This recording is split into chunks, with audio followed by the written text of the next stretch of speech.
بسم اللہ الرحمن الرحیم۔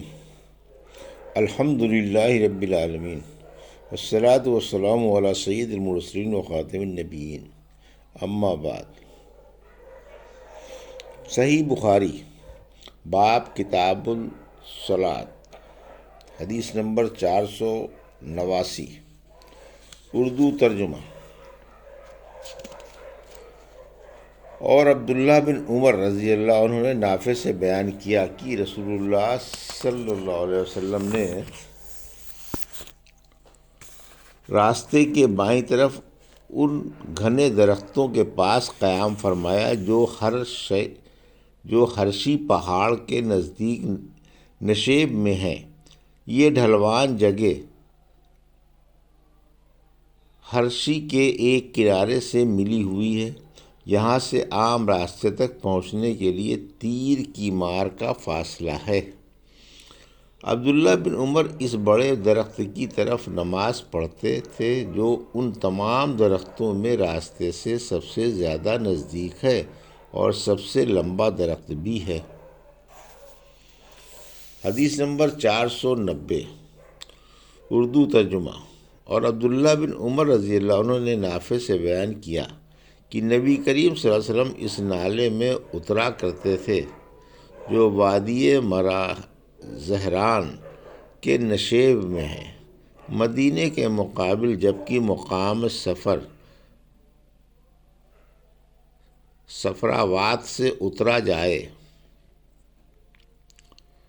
نبی کریم صلی اللہ علیہ وسلم اس ڈھلوان کے بالکل نشیب میں قیام کرتے تھے۔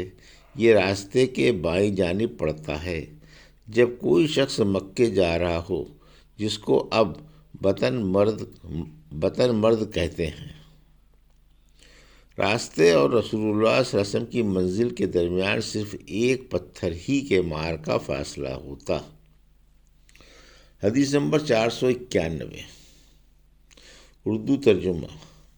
اور عبداللہ بن عمر رضی اللہ عنہ نے نافع سے بیان کیا کہ نبی کریم صلی اللہ علیہ وسلم مقام ذی طویٰ میں قیام فرماتے اور رات یہیں گزارا کرتے تھے، اور صبح ہوتی تو نماز فجر یہیں پڑھتے، مکے جاتے ہوئے۔ یہاں نبی کریم صلی اللہ علیہ وسلم کے نماز پڑھنے کی جگہ ایک بڑے سے ٹیلے پر تھی، اس مسجد میں نہیں جو اب وہاں بنی ہوئی ہے، بلکہ اس سے نیچے ایک بڑا ٹیلہ تھا۔ حدیث نمبر 492، اردو ترجمہ۔ اور عبداللہ بن عمر رضی اللہ عنہ نے حضرت نافع سے بیان کیا کہ نبی کریم صلی اللہ علیہ وسلم نے اس پہاڑ کے دونوں کونوں کا رخ کیا جو اس کے اور جبل طویل کے درمیان کعبے کی سمت ہے۔ آپ اس مسجد کو جو اب وہاں تعمیر ہوئی ہے اپنی بائیں طرف کر لیتے، ٹیلے کے کنارے، اور نبی کریم صلی اللہ علیہ وسلم کے نماز پڑھنے کی جگہ اس سے نیچے سیاہ ٹیلے پر تھی۔ ٹیلے سے تقریباً 10 ہاتھ چھوڑ کر پہاڑ کی دونوں گھاٹیوں کی طرف رخ کر کے نماز پڑھتے جو تمہارے اور کعبے کے درمیان ہے۔ حدیث نمبر 493، امام کا سترہ مقتدیوں کو بھی کفایت کرتا ہے۔ اردو ترجمہ۔ ہم سے عبداللہ بن یوسف تنیسی نے بیان کیا، انہوں نے کہا ہم سے امام مالک نے ابن شہاب کے واسطے سے بیان کیا، انہوں نے عبید اللہ بن عبداللہ بن عتبہ سے کہ عبداللہ بن عباس رضی اللہ عنہ نے فرمایا کہ میں ایک گدھی پر سوار ہو کر آیا، اس زمانے میں بالغ ہونے والا ہی تھا۔ رسول اللہ صلی اللہ علیہ وسلم منی میں لوگوں کو نماز پڑھا رہے تھے، لیکن دیوار آپ صلی اللہ علیہ وسلم کے سامنے نہ تھی۔ میں صف کے بعض حصے سے گزرا کر سواری سے اترا، اور میں نے گدھی کو چرنے کے لیے چھوڑ دیا اور صف میں داخل ہو گیا، پس کسی نے مجھ پر اعتراض نہیں کیا۔ حدیث نمبر 494، اردو ترجمہ۔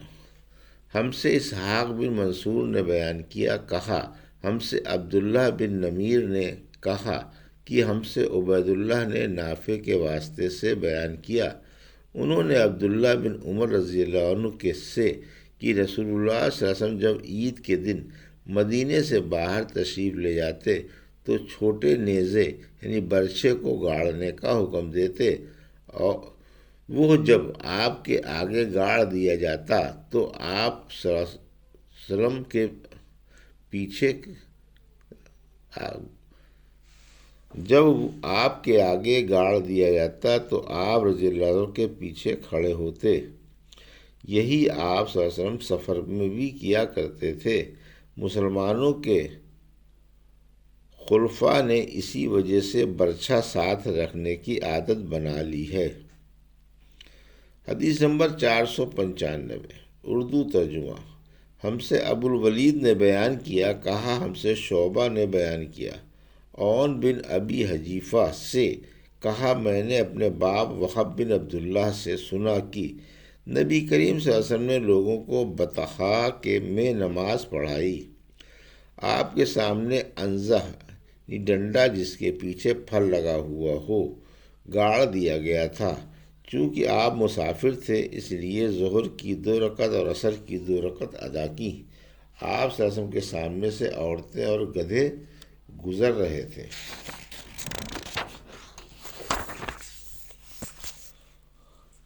حدیث نمبر 496، اردو ترجمہ۔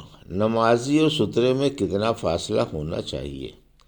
ہم سے عمرو بن زرارہ نے بیان کیا، کہا کہ ہم سے عبدالعزیز بن ابی حازم نے اپنے باپ ابو حازم سلمہ بن دینار سے بیان کیا، انہوں نے سہل بن سعد سے انہوں نے بیان کیا کہ نبی کریم صلی اللہ علیہ وسلم کے سجدہ کرنے کی جگہ اور دیوار کے درمیان ایک بکری سے گزر سکنے کا فاصلہ رہتا تھا۔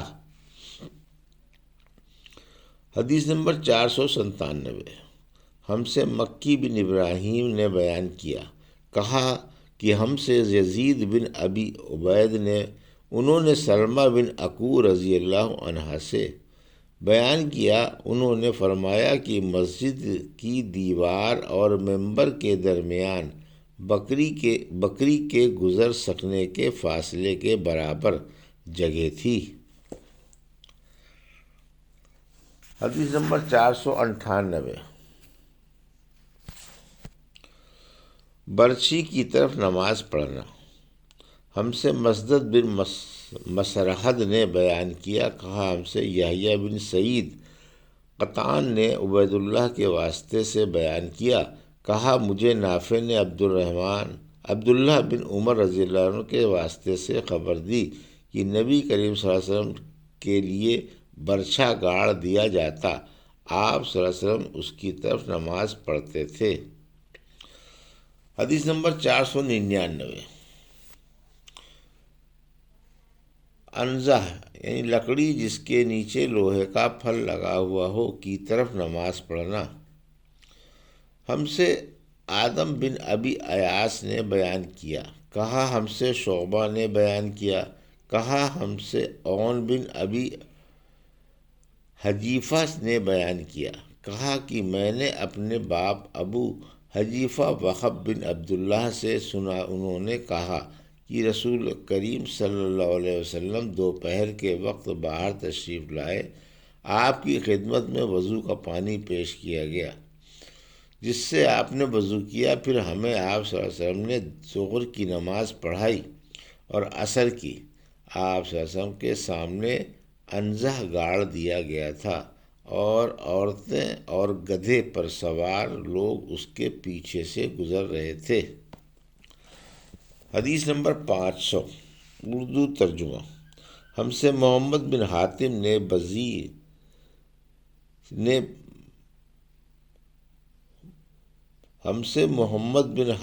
بن بزیع نے بیان کیا، کہا ہم سے شاذان بن عامر نے شعبہ بن حجاج کے واسطے سے بیان کیا، انہوں نے عطا بن ابی میمونہ سے انہوں نے کہا کہ میں نے انس بن مالک رضی اللہ عنہ سے سنا کہ نبی کریم صلی اللہ علیہ وسلم جب رفع حاجت کے لیے نکلتے تو میں اور ایک لڑکا آپ صلی اللہ علیہ وسلم کے پیچھے پیچھے جاتے۔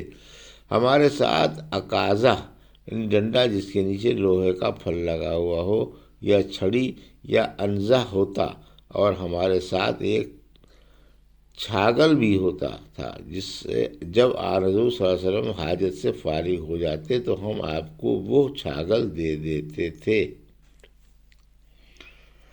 حدیث نمبر 501، مکے اور اس کے علاوہ دوسرے مقامات پر سترے کا حکم۔ ہم سے سلیمان بن حرب نے بیان کیا، کہا ہم سے شعبہ نے حکم بن عینیہ سے، انہوں نے ابو حذیفہ سے انہوں نے کہا کہ نبی کریم صلی اللہ علیہ وسلم ہمارے پاس دوپہر کے وقت تشریف لائے اور آپ صلی اللہ علیہ وسلم نے بطحاء میں ظہر اور عصر کی دو رکعتیں پڑھیں۔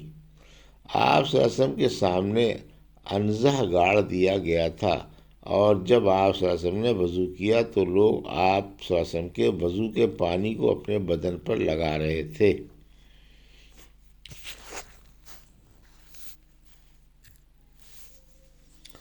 ابھی آپ نے صحیح بخاری باب کتاب الصلاۃ کی حدیث نمبر 489 سے 501 تک کا اردو ترجمہ سماعت فرمایا۔ اللہ سے دعا ہے کہ اللہ ہمیں ان حدیثوں کی صحیح سمجھ عطا فرما اور ان کے مطابق زندگی گزارنے کی توفیق عطا فرما، آمین یا رب العالمین۔